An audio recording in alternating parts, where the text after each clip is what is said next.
It was only at the age of 59 that I came to grasp the depth of the life's experiences I had previously overlooked. That was the year of profound transformation when I found myself contemplating, Aurora, what has held you back all these years? What have you decided to relinquish? The questions resonated within me, serving as both a reprimand and a revelation. Facing the truth proved to be a formidable challenge, yet the revelations lingered, unveiling themselves to me in the most unexpected ways. As I began the endeavor of clearing out the attic of my old house, a space I had intentionally avoided for over a decade, the moment emerged with a sense of expectation. Since the passing of Elias, my husband of 35 years, that space had morphed into a serene refuge for memories I found too excruciating to confront. On that day, an unforeseen wave of determination drove me to confront it directly. The attic revealed itself to me, just as I remembered, a maze of forgotten boxes, hidden gems, and an enduring dampness that tightened around my chest. As I approached the first box, I gently pried it open, uncovering a photo album that had remained concealed from my view for far too long. The very sight of it left me utterly still. With meticulous attention, I raised the cover, and the first image captivated my gaze entirely. It originates from my 20s. There I stood, enveloped in the sun's embrace on a flawless beach, a cocktail resting in one hand, laughter flowing freely as if the world had faded into the background. Clad in a vibrant yellow bikini and oversized sunglasses, I radiated a sense of untroubled assurance, as though the weight of the world could not reach me. The vision of youthful, carefree elegance stirred a deep emotion within me. With each page I turned, the echo of footsteps drifted into my awareness. Startled, I turned my gaze to see Leo, my step-grandson, silhouetted in the doorway. 3 long years had passed since I last beheld him, not since he set off for work. At 29, he had evolved from the lean boy I once recognized. He had grown into a confident, broad-shouldered presence. "Aurora," he called, raising a paper bag in one hand and a coffee cup in the other. "Leo," I replied, a blend of astonishment and genuine happiness enveloping me. "What brings you to this spot?" As he ambled past, he caught sight of your car parked outside, a relaxed smile playing on his lips. "I thought I would drop in and check on how you're faring." Before I could articulate my concerns, he pressed further into the attic, his eyes scanning the space until they landed on the photo album I clutched with a firm grip. "What could that possibly be?" he asked, his interest ignited. "It's just an old album," I whispered, cradling it against my chest. Yet Leo was already drawing closer, silently grasping the album and flipping to the photograph of me on the beach. He replied with unwavering promptness. "Could this be you?" "Indeed," I confessed, a nervous chuckle slipping from my lips as Leo studied the photo, his gaze lingering on it for a moment longer than I had expected. "Incredible!" he exclaimed, finally meeting my gaze. "Your appearance is genuinely striking. It's hard to imagine you in any other light."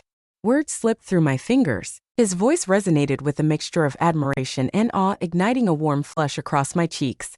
As we settled into our seats, he began to turn the pages with a delicate flick. Each photograph seemed to reveal a dimension of my being that I had long neglected. One incarnation of my being thrived within the pulsating energy of a nightclub, draped in a dazzling red dress, while another reveled in the open air, barefoot, at a rooftop celebration. "You were wild," Leo remarked, incredulity threading through his voice. "Everyone goes through their wild years," I noted, brushing it off with a casual air. As I watched him study each photograph with such fascination, a strange warmth started to blossom inside me, a feeling I hadn't felt in many years. The conversation flowed effortlessly as we explored the album, sharing laughter over bygone hairstyles and contemplating the significant transformations life had ushered in for us. Yet, within those shared moments, the ambience between us began to shift. As Leo finally closed the album, his gaze lingered on me. "You are truly remarkable, Aurora," he murmured softly. "This moment holds a certain magic, as if I am meeting you for the first time all over again." His words left me utterly speechless. It seemed like an eternity had passed since anyone had looked at me with such intensity or spoken to me with such genuine appreciation. In a moment of uncertainty, I opted for silence, believing that my expression would convey the emotions I found difficult to articulate. Leo reached out, taking my hand in a grip that radiated a comforting and steadfast warmth. "Aurora," he began, his voice gentle and sincere, "your beauty surpasses the mundane. It is nothing short of remarkable." My heart raced as our gazes intertwined. After years of feeling unseen, I finally felt a recognition that went beyond my identity as the widow left behind. I was acknowledged as the woman I once was. That moment changed everything. The days that ensued after that meeting were filled with a lively fervor inside me. Leo stayed longer than expected, kindly extending his help with the attic cleanup. For hours we plunged into a vast ocean of boxes, our laughter echoing as we stumbled upon forgotten trinkets and rediscovered fragments of my past that had faded from memory. In those fleeting instances, it was not just the attic that came alive. I was the one who stirred with vitality. One afternoon, while sifting through a box of vintage clothes, I chanced upon an old dress, a striking emerald green piece, featuring a dramatic neckline and a fitted waist that commanded attention. In my 20s, it occupied a cherished spot in my heart, and coming across it again washed over me with a surge of nostalgia. "You should really try it," Leo suggested, his eyes gleaming with excitement. A fleeting moment of doubt lingered in the air. Oh, I questioned whether it would even fit at this point. "Only one path leads to discovery," he said, a smile dancing on his lips. Motivated by his passion, I slipped into the dress. To my surprise, it enveloped me flawlessly. As I emerged from the hallway, Leo's expression shifted into an enigmatic facade. "You look absolutely stunning," he murmured softly. Heat flooded my cheeks under his piercing gaze, awakening a spark of confidence that had been buried for far too long. As the days transformed into weeks, Leo and I discovered ourselves woven into a connection that was simultaneously comforting and disquieting. An unexplainable energy pulled us closer, a bond one struggled to express or disregard. Yet, amid that captivating charm, a shadow of guilt persisted. As the evening settled into a hushed calm, I found myself absorbed in the rhythmic task of washing dishes in the kitchen when Leo suddenly appeared behind me. With a quiet aurora, he placed his hand upon my shoulder. The warmth of his touch sent a shiver racing down my spine. "You're overthinking again," he said softly, as if he could peer into the depths of my thoughts. "How could I ever hold back?" I replied, my voice barely lifting above a murmur. "This is far from ordinary. Who decides what is deemed normal?" He countered with a rebuttal. His words hung in the air, challenging everything I held to be true. As the evening settled in and Leo drifted off to sleep, I found myself solitary in the living room, lost in the pages of the photo album we had rediscovered. The images of my younger self appeared to belong to a stranger, a reflection of a person who radiated fearlessness, an unapologetic essence, and an exhilarating sense of freedom. Where has she disappeared to? I murmured gently to myself. The answer was clear and uncomplicated. She felt the heavy weight of countless years pressing upon her, laden with responsibilities, sorrow, and an ever-present feeling of inadequacy. In the aftermath of Leo's presence kindling a fire within me, I felt the faintest whisper of her return. As time went on, Leo's visits became a comforting ritual. Yet with each goodbye, the weight of his absence bore down on me ever more profoundly. As the sun sank beneath the horizon, enveloping the porch in a soft, golden light, he faced me, his demeanor shifting to one of solemnity. "Aurora," he began, his voice steady but tinged with a subtle vulnerability. "I find myself at a loss for words, hesitant to convey this in a way that might be misinterpreted. Yet I must admit that I have never felt this way about anyone else before." My breath caught in my throat. "I grasp the complexity of it all," he continued, "yet I cannot pretend that these feelings are anything but genuine." His honesty left me utterly astonished. "I don't know what to do," I confessed, my voice quivering with uncertainty. He proposed we explore this together, his demeanor exuding a sense of straightforwardness. The journey that awaited was laden with obstacles. We faced examination, doubt within our hearts, and an unceasing flow of questions about the nature of our bond. Amidst the chaos, one undeniable truth emerged. We uncovered a bond that was both remarkable and impossible to ignore between us. After years of feeling numb, I encountered a deep sense of vitality, a true aliveness. As I looked into Leo's eyes, a profound understanding enveloped me. Life is far too transient to let fear hold me back any longer. After that conversation on the porch, I found myself caught in a whirlwind of emotions. Leo's words reverberated in my mind, filling my quiet moments with the idea that searching for anything beyond our connection felt both unreachable and fated. An acute awareness enveloped me, a keen sense of the whispers that would trail behind, the inevitable scrutiny that would emerge. The whispers of those living nearby reverberated in my mind, intertwined with the sharp disapproval of my relatives. Elias's family especially would fail to comprehend the circumstances. They would view it as a deep betrayal of his legacy. However, Elias had been away for over a decade. Was it really so wrong to yearn for happiness again? One day, as Leo and I sifted through a box of forgotten letters, I uncovered a missive that Elias had written to me before departing from this life. It rested within an envelope marked "To Aurora, when you need it most." My hands trembled as I broke the seal. Leo, keenly attuned to the gravity of the moment, sank into a contemplative silence beside me. In his neat, distinctive handwriting, Elias's words appeared to rise above the constraints of time. "If you are reading these lines, it means I am no longer by your side. The profound joy I have ever known has its roots in the love I hold for you. Still, life persists even in the absence of one among us.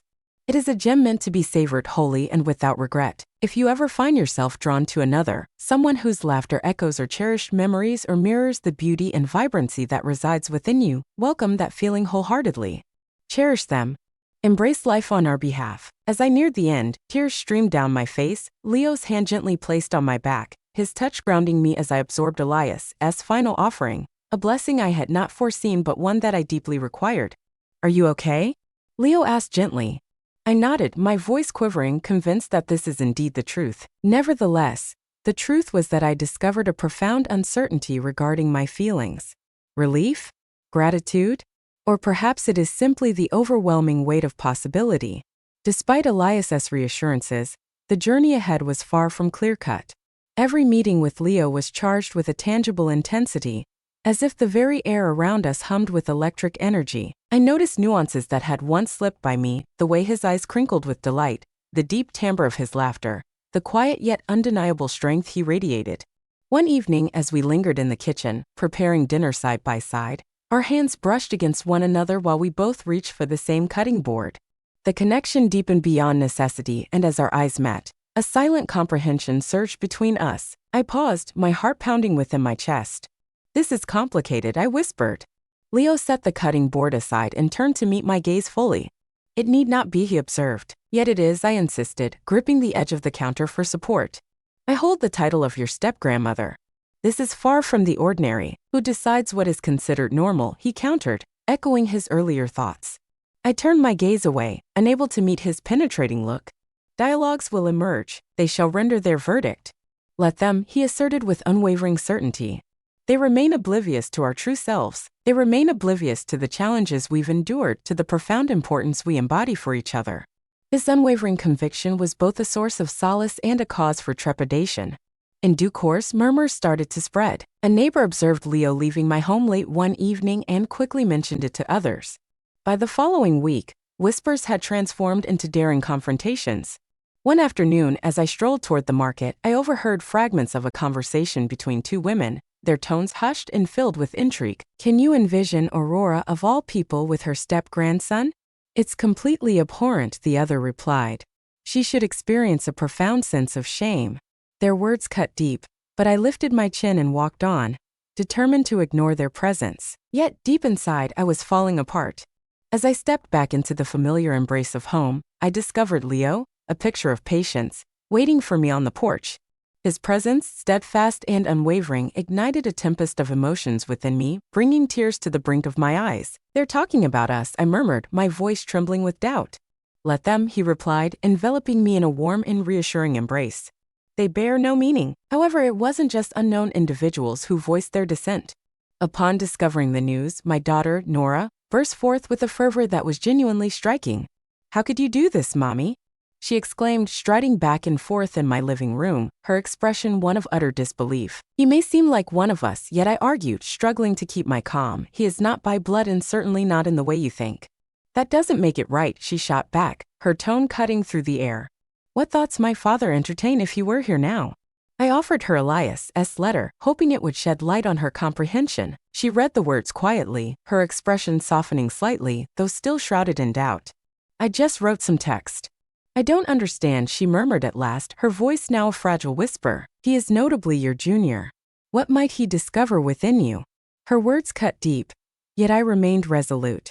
"He sees me, Nora, not just as a widow or an older woman, but as someone worthy of love." As the weeks unfurled into months, Leo and I faced the storm of judgment together.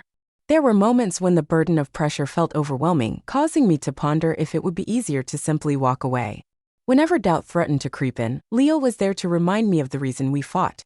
He ignited a spark within me to discover the hidden layers of my existence that I had kept buried over the years. We welcomed the exquisite craft of dancing, a fervor I had long relegated to the shadows since my 30s. We set forth on a hiking adventure, uncovered new dining establishments, and even devised plans for a journey through me. However, it was not merely the external changes that bore importance. A metamorphosis was taking place within me as well. I stopped worrying excessively about what others thought and started to embrace the idea that my happiness was worth chasing, even if it didn't fit neatly within the confines of societal expectations. While tending to my garden on a serene afternoon, a car smoothly entered the driveway. To my utter surprise, it was Claire. She stepped forward, a mixture of doubt and determination reflected in her expression. "Mom," she began, her voice a gentle whisper, softer than it had been in weeks. "Could we perhaps have a discussion?"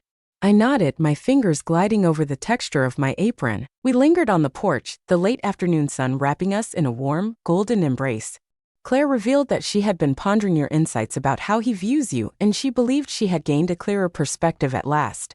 Her words caught me off guard. So much of my existence has been devoted to the unyielding quest of fulfilling others' expectations, she went on, and it has plunged me into a deep despair. Yet you embody an extraordinary bravery, Mother. In the midst of challenges, you are welcoming joy, and as I reached out my hand to hers, a wave of emotions washed over me. "I simply desire your happiness too," I conveyed. Claire nodded, a subtle smile breaking through her otherwise serious demeanor. "I'm giving it my best effort, Mom," she said. "I genuinely am." As time flowed onward, the murmur slowly receded, the noise fading into the periphery.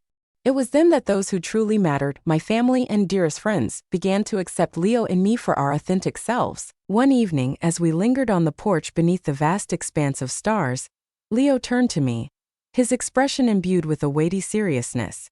"Aurora," he said, taking my hand, "you've bestowed upon me something I never believed I would discover. A home, a purpose, and a love I never imagined could exist."